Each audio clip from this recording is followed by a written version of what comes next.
Soy dramaturgo y actor, y como tal vivo de la representación, esa mentira creíble que es la ficción. Será por esa razón que me seducen las arquitecturas, tan reales. De manera obsesiva intento rastrear en cada construcción las ideas, o más exactamente, el alma del artista. ¿En qué segmento entre los ladrillos se manifiesta su esencia? Amancio Williams observaba los problemas de las ciudades y después pensaba estructuras arquitectónicas para resolverlos. Era un investigador, tanto como un constructor y un arquitecto. También un visionario y un artista, pero de otro planeta.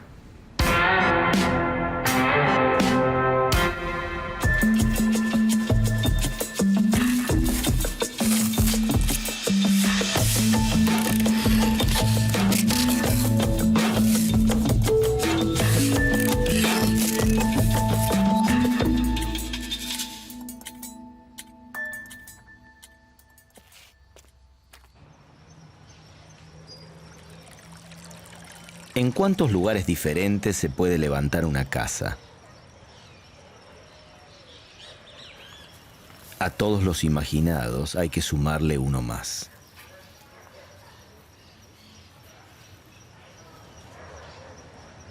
Amancio Williams nació en 1913 en la ciudad de Buenos Aires y después de 3 años de estudiar ingeniería y de probar suerte en la aviación, sí, pilotaba aviones, en 1941 se recibió de arquitecto.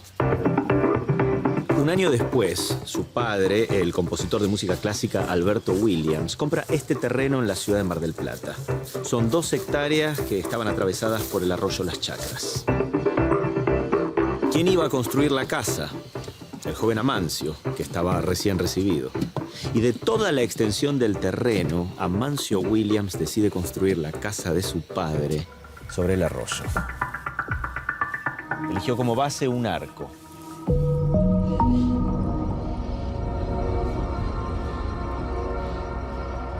La casa es como un manual de arquitectura moderna.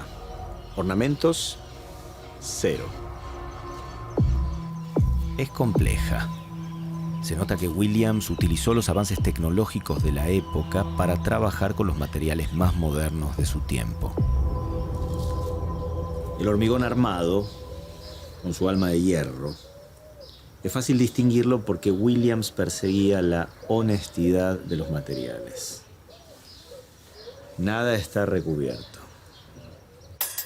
Si la casa estaba construida de hormigón, decía él, que se notara. Fue así como realizó un tratamiento químico para que el hormigón pudiera sobrevivir a la intemperie. Williams no tenía miedo de innovar y recibió muchos elogios a lo largo de su carrera, pero seguramente el que más lo conmovió fue el de su maestro a la distancia, el suizo Le Corbusier, el arquitecto que marcó el rumbo de cómo se debía construir en el siglo XX.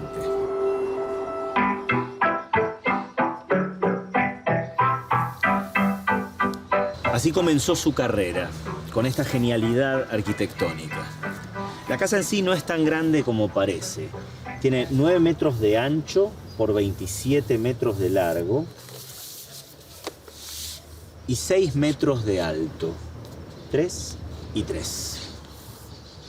Tal como había desarrollado Le Corbusier en sus 5 puntos para una nueva arquitectura, Williams dejó libre la planta inferior y además les quitó a los muros la función de sostener el edificio.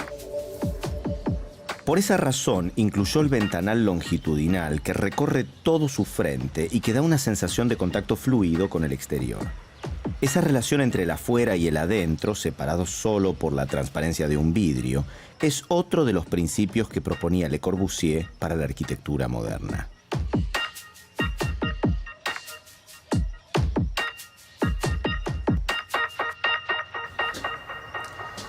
Esta escalera es un invento artesanal. Cada escalón es distinto y está calculado al milímetro. Algunos suponían que el objetivo era ayudar en el andar a su padre de 80 años. Sin embargo, las razones son constructivas. La escalera acompaña la curvatura del puente. Williams hizo muchas pruebas para saber exactamente cuánto debía medir cada uno de los escalones y según avanzaba el recorrido fue achicando la altura y ensanchando la pedada. Justo en este lugar, Alberto Williams se sentaba frente a su piano y creaba su música.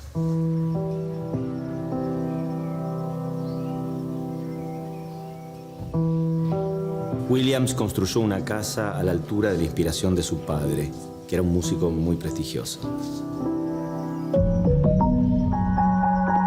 Unos años antes había adaptado la versión sinfónica del himno nacional, esa que hoy conocemos todos.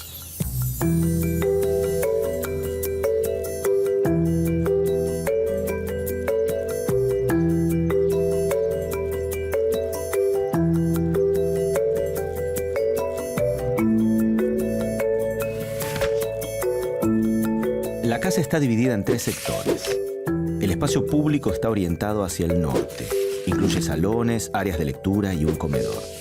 Del otro lado, los dormitorios, el baño, la cocina y la sala de música. Y en el medio, escaleras y armarios.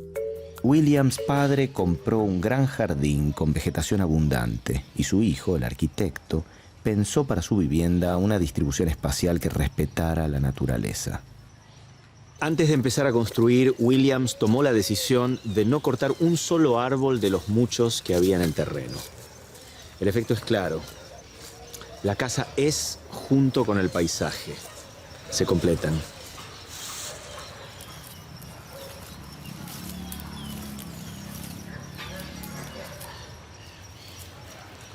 Williams observaba el mundo y le buscaba soluciones. Era un estudioso de las posibilidades técnicas. Un vanguardista.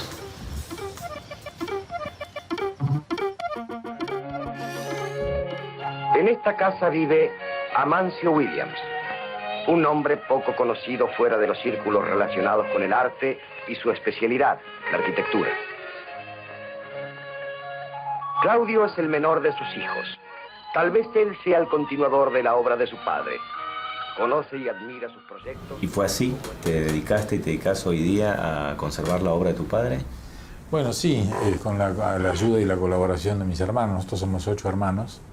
Tenemos acá la totalidad del archivo de mi padre, que además era muy ordenado y guardaba absolutamente todo lo que producía, y lo catalogaba y lo inventariaba. Y acá hay una enormidad de cosas, hay más de 15.000 planos, hay cerca de 5.000 cartas y hay fotografías al por mayor. Esta es una foto de mis 7 hermanos mayores, yo no había nacido todavía allí, en el Tigre. Mis padres vivieron en el Tigre muchos años y eran muy amantes del Tigre. Esto es en el estudio de él. Esta es una foto de joven. Y aquí también en el estudio. Esto fue de los años en que era aviador. Acá hay una cosa que es interesante, porque él estudió primero 3 años de ingeniería y luego se dedicó a la aviación. Y yo creo que ese afán por la cosa tecnológica y la cosa nueva le viene de la aviación, porque él siempre decía que la aviación fue una cosa que es absolutamente original en sí misma. Pero esa búsqueda que la aviación dio lugar de nuevas tecnologías, de nuevos materiales, creo que eso fue lo que despertó en él esa búsqueda de la perfección y de no quedarse nunca con las respuestas del mercado. Él siempre que tenía que resolver un problema buscaba la mejor solución y si el mercado no le daba ninguna, él la producía, la diseñaba.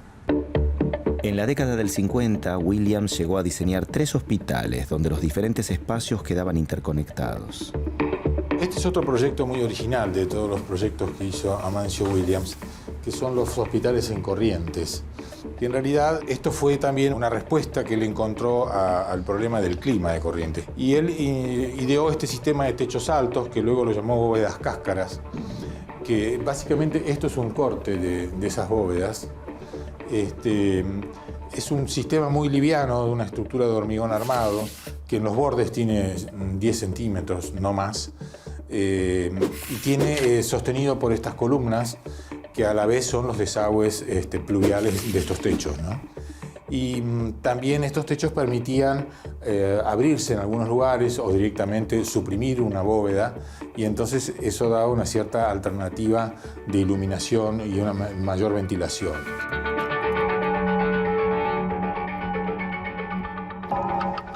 Estas no son de él, son de Claudio Bechstein, uno de sus últimos discípulos. En el año 1999, Bechstein decide homenajear a Williams montando las bóvedas Cáscara frente al Río de la Plata en el partido de Vicente López. Es el monumento al fin del milenio. Williams inventó las bóvedas Cáscara para lograr un buen encuentro entre sus edificios y la naturaleza. Es que este tipo de techo se lleva muy bien con el clima subtropical porque presenta una buena protección frente al sol y la lluvia y genera en el interior de los edificios un ambiente seco, agradable. Por esa razón las usó en el diseño de los 3 hospitales que iban a construirse en la provincia de Corrientes. Ahora imagínense todo un techo realizado con estos paraguas invertidos. Cada una de estas columnas sostiene una bóveda de hormigón armado. Aunque parecen muy frágiles, son capaces de sostener muchísimo peso. Además, sus columnas, que son huecas, permiten desagotar el agua de lluvia. Yo tengo la sensación de que el gran desafío para todo arquitecto es construir un teatro, ¿no? Que es donde se cruzan todos los problemas de la sociedad. Y Williams tiene este proyecto extraordinario, ¿no? Sí, es un proyecto muy novedoso que él desarrolló un poco a la par de la construcción de la casa sobre el arroyo de Mar del Plata, donde hizo un ejercicio para lograr un equilibrio mayor de sonido en una sala cerrada. Y trabajó a partir de un corte como si fuera la mitad de un ala de mariposa, donde las distintas filas de espectadores recibían una cantidad equivalente de sonido en distintas proporciones de sonido directo y sonido reflejado. Él tomó como base la solución del anfiteatro griego, que era al aire libre, y que aún así tenía una acústica extraordinaria, ¿no? Y bueno, logró ubicar por lo pronto en 16 filas a 3.000 personas. Igual esta sala puede tener mayor cantidad de espectadores o menor cantidad de espectadores. Pero la enorme ventaja que tiene es que, por ejemplo, en la versión de 3.000 espectadores, el que está más lejos está en una fila de 16. Claro. ¿Y cómo funciona lo del sonido? Es decir, el que está más cerca recibe más sonido directo y menos reflejado. Y menos sonido reflejado, y el que está más alejado recibe menos sonido directo y más sonido reflejado. Pero la ecuación da la misma cantidad de sonido. La ecuación es equilibrada. Y la otra cosa muy novedosa que tiene esta sala es que en realidad el escenario de la sala no es solamente el disco central circular, sino que es todo el volumen de la sala. Por eso él la llamó Sala de Espectáculos Plásticos y Sonido en el Espacio. Y estos son espectáculos plásticos. Estos bocetos. Lo curioso es que la estructura no toca el piso. La estructura no toca el suelo, porque además esa es una de las ventajas que tiene, es que impide que las vibraciones del suelo se transmitan a la sala. Entonces tiene apenas un punto. Esto es como un giroscopio, ¿no? En 1946, Williams pensó un edificio suspendido de oficinas. Eran 4 bloques de hormigón armado que no se tocaban entre sí y tampoco se apoyaban en el suelo. El primero de los bloques se ubicaba a 18 metros de altura. ¿Cómo se sostenía la estructura? A través de tensores de acero que colgaban de su estructura principal, desde el 4.º bloque, destinado al esparcimiento, hasta su base. ¿Qué ganaba? Espacio. Sin vigas ni columnas que dividieran la planta, la obra permitía diseñar áreas grandes y luminosas donde distribuir el trabajo. Era una revolución para la época, y todavía hoy lo es. Esto es un proyecto que él lo llamó Viviendas en el Espacio, pero que surgió originalmente como una propuesta para hacer un edificio entre medianeras, como una alternativa a los edificios convencionales que se hacían en Buenos Aires en esa época, que eran los clásicos edificios así con pozos de luz que, según él decía, no daban ni luz ni aire, ¿no?, a las casas. Él imaginó esto como una alternativa a ese tipo de construcción, y básicamente la idea de esto es que el techo de una casa es el jardín de la siguiente.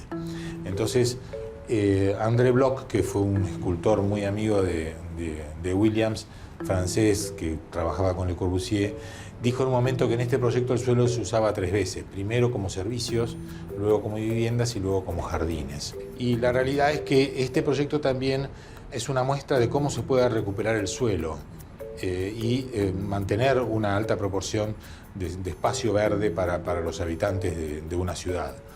Esta es una clásica casa chorizo con todos los dormitorios, el estar y la cocina desarrolladas a lo largo, y esta galería, que es la galería de las casas chorizo, ¿no? Además, el jardín deliberadamente tiene como una montañita. El jardín tiene como una curva para que cuando uno está parado acá dentro en esta galería, veas todo, uno ve por arriba del jardín, pero no ve al vecino de abajo. Pero además ves más verde del que en realidad hay. Y ves el horizonte. Williams juntaba maquetas, planos y fotomontajes. Estudiaba y de vez en cuando construía. ¿Cómo fue el inicio de la relación con Le Corbusier? Bueno, papá tuvo conocimiento de Le Corbusier a través de publicaciones aquí en la Argentina. Le escribió una carta queriendo hacerle conocer sus cosas y le mandó esas cosas. A Le Corbusier le gustaron mucho las cosas de Williams y escribió un muy lindo artículo en la revista L'Homme et l'Architecture, dedicado a la obra de él. Y Le Corbusier, en la despedida de mi padre de París, le hizo este dibujo que se lo dedicó y que es Bon Voyage a Mancio. 47. Y bueno, prácticamente hasta su muerte mantuvo una correspondencia. Acá tenemos toda esa correspondencia. Originales de esas cartas. Bueno, toda esta correspondencia con Le Corbusier está muy publicada y además está traducida al español. Algunas de estas cartas están en este libro que tuvo una primera edición en los años 90 que publicamos nosotros. Acá, por ejemplo, hay una carta de Amancio Williams a Le Corbusier del 23 de enero del 46. Esto es antes de viajar a la Europa. Le dice: mi muy querido y gran maestro, quien le escribe es un hombre que usted no conoce y que conoce a usted a través de sus obras publicadas. Le escribe para agradecerle por todo lo que ha hecho por la humanidad y para él mismo. Para Francia me ha ofrecido amablemente llevarle algunas muestras de mis trabajos. Le mando poca cosa a causa de la falta de tiempo para preparar copias. Me permito, querido maestro, enviarle un abrazo con el mayor y más afectuoso respeto. Que Dios lo bendiga, Mancio. Y acá hay una respuesta de Le Corbusier a esta carta. Querido amigo, recibí indirectamente por la señora Jane Batory la carpeta que usted me destinara. La he examinado con un vivo interés, he leído su carta con alegría y le agradeceré mucho placer en verlos. Si usted está dispuesto, en la próxima reunión del SIAM lo haré admitir como miembro por la Argentina. Continúe teniéndome al corriente y crea en mis amistosos sentimientos. Le Corbusier. Imagino que aparte de toda la correspondencia personal entre ellos, debe haber mucha información técnica sobre la construcción de la casa Curuchet, ¿no? Y sí, claro, porque Le Corbusier en realidad le mandó a papá los planos generales de la casa y algunas especificaciones, pero él tuvo que producir todos los planos de detalle y para él era un orgullo intervenir en esa obra, ¿no? Calle 53, número 320, en La Plata. Es la casa Curuchet. Se construyó entre los años 1949 y 1953. Es como volver al hogar. Es que en 2009 rodé acá la película El hombre de al lado. Y esta era mi casa. Lujos que se da uno.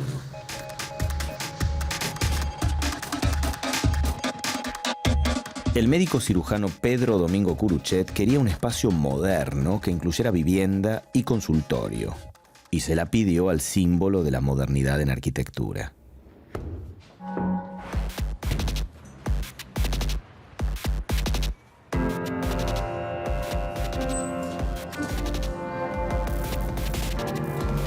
¿Cómo le hace el pedido Curuchet? A través de una carta que lleva a su hermana a Francia. Y Le Corbusier le contesta. También a través de una carta. ¿Ves? Este árbol cose todas las plantas. Ah, pero este árbol ya estaba. Estoy interesado en la idea de realizar en su casa Una pequeña construcción doméstica en la que me gustaría realizar una pequeña obra maestra de simplicidad, de conveniencia y de armonía, siempre dentro de los límites de una construcción extremadamente simple y sin lujos, perfectamente conforme, por otra parte, con mis hábitos. Y acá plantea todo un parasol, un brisoleil que impide el paso del sol directo, ¿no? Y de alguna manera también te enmarca el paisaje para que tengas una escala un poco más humana. Dale, ni bien me lo mandes, llámame, así lo miro rapidito y nos vamos poniendo al día. Yo el lunes ya me reincorporo al estudio y lo vemos bien juntos, ¿te parece?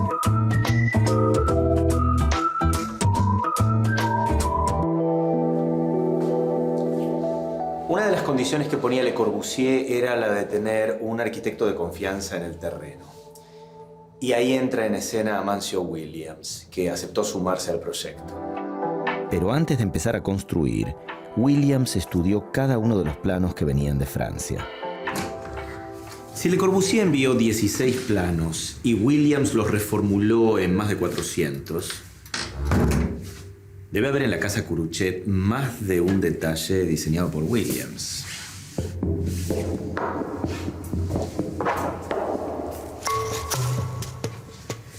En septiembre de 1949, Williams escribió: Querido Le Corbusier, yo encuentro que esta parte no está a la misma altura que el resto del proyecto y sería muy malo dejarlo pasar, pues me parece que se obtuvo esta solución para no complicarse. ¿A qué se refería Williams? ¿Qué parte de los planos había pensado mal Le Corbusier? Evidentemente, el primer tramo de escalones al Petit Hotel está adosado a la escalera y no concuerda con la libertad espacial que exhiben las plantas. ¿Escalones? ¿A qué escalones se refiere?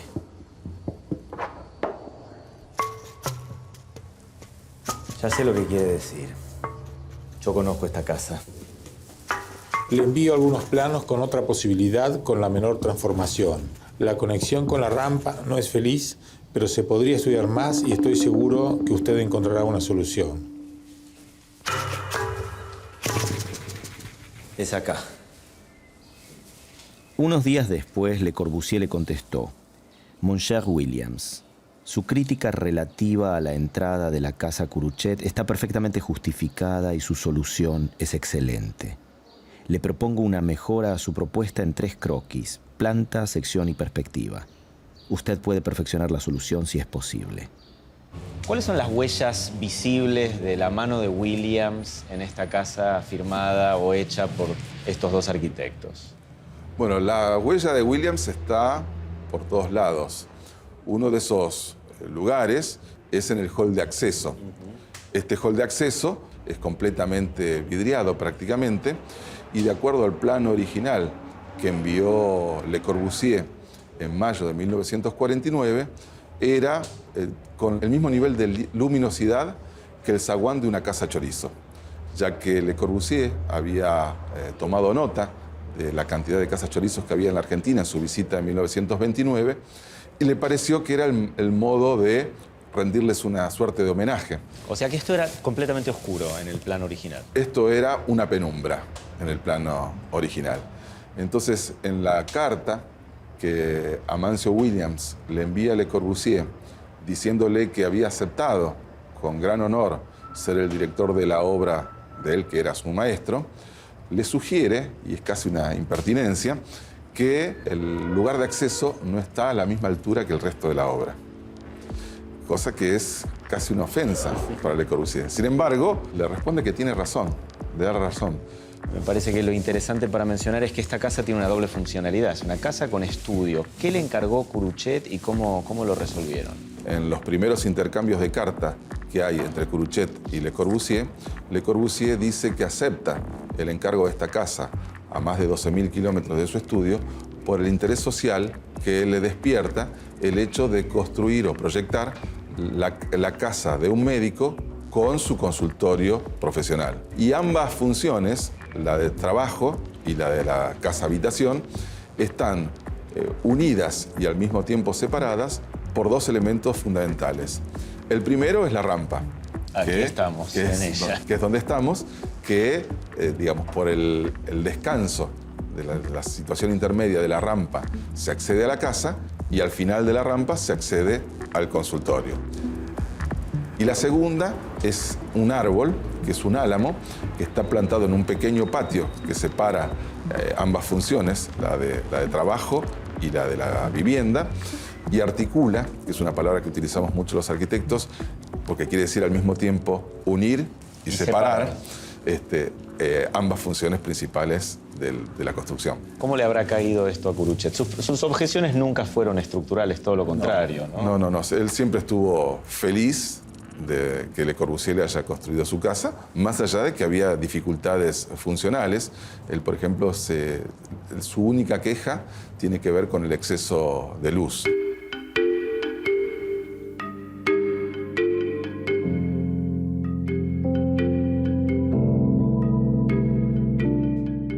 La relación entre Williams y Curuchet era difícil.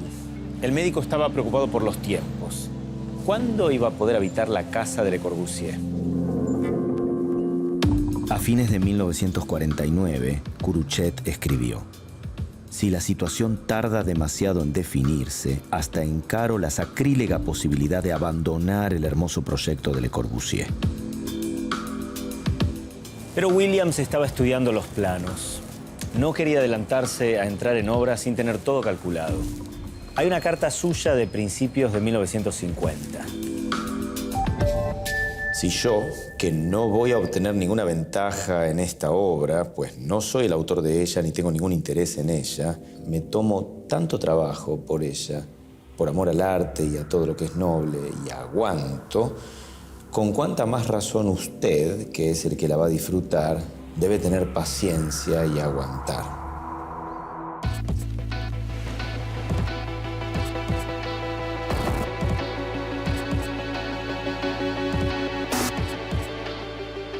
Williams comenzó a construir en el terreno en julio de 1949, pero no llegó al final de la obra. La relación con Curuchet era insostenible. Fue el arquitecto Simón Ungar el que continuó con su trabajo, y finalmente el ingeniero Alberto Valdés lo terminó en 1955. La familia Curuchet, que estaba encantada, no la habitó por mucho tiempo. Para los años 50, tanta luz, tanta exterioridad en una vivienda era difícil de afrontar.